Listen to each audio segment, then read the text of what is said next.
إنا لله وإنا إليه راجعون هذه هيستو قرآن كصدر ولا هيست أنا بدم بأخو لعبة هيست أوجه أنا أؤمن الدم بتاعي sida uu fanaanka ka dhawaajiyay in ay heesta tahay dambi isagoo og in ay heesta tahay dambi ama wax aan alla raali ka ahayn ama ay bulshada Soomaaliyeed ama dadka dhageysto ama dadka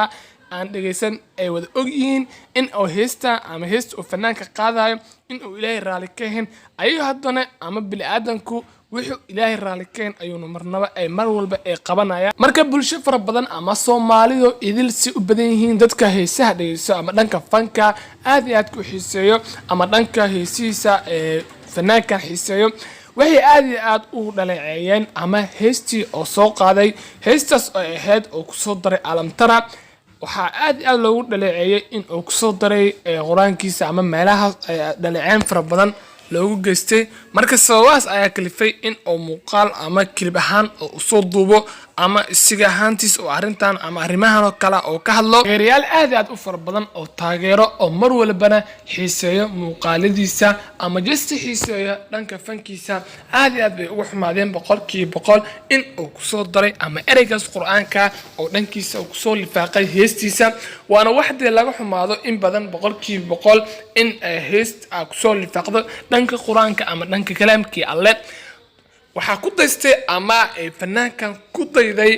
fanaaniin fara badan uu ka mid yahay fanaanka cusub ee leeyin Cabdul Rasaas fanaankaas oo ku soo daray saxaabi magaciisa saxaabigaas oo aad aad loo wada yaqaano ama saxaabada bulshada Soomaaliyeed ama qof walba oo muslima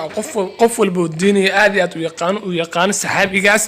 markaas waas ayaa kala iska jiro in ay ku dayanayaan fanaaniin ama fanaaniintii ka da'yareed ama ay ku dayanayaan fanaaniinta mustaqbalka bal ka waran fanaan hadii maanta uu ku heeso quraanka bal maxaad dhigi doontaa 2027 2028 fanaanka soo bixi doono bal muxuu ku heesi doonaa bal muxuu heesahan oo YouTube-ka ama dhanka TikTok-kiisa ama dhanka social media muxuu ku soo heesi doonaa marka sawaas oo kala iska jiro in ay fanaaniinta ay fanaanka kale ay ku daydaan marka taasna waxa la dhihi karaa waa waxde qof ma qurux badno in aan qof bilaadan xumaato ugu dayato inta ugu dayalheed wanaag marka sawaasa kala jiro in arimahan kala uu ka hadlo waana wax soo badanayo dhanka raabka in ay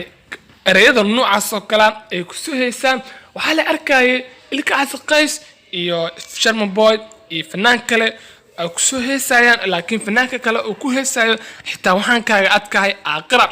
waa kalaam de aan lagu degdegi karin ama kalaamada noocaas aan lagu heesi karin waa waxdeestii Ilaahay raali ka ahayn oo bilaadan suubana oo bilaadan Ilaahay abuurixta oo raali ka ahayn waana waxde boqolkiiba boqol wax laga xumaado leeyahay kara ama wax qof walba muslim ah oo ka xumaanayo